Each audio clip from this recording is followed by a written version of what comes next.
បាទសួស្តីបងប្អូនចង់បានប្រភេទខ្នៃខ្មែរយកបានមកពីភ្នំសំកុកភ្នំខ្មោចបាទនេះមួយឈុតនេះជាប្រភេទតៃសាបាទតៃ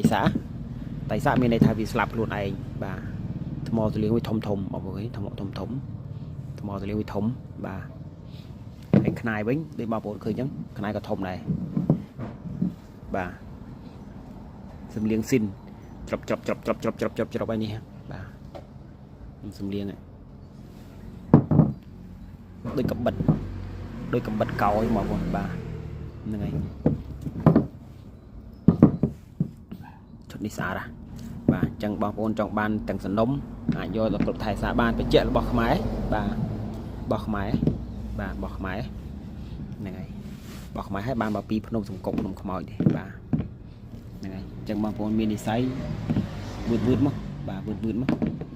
បាទវឺតមកហ្នឹងហើយ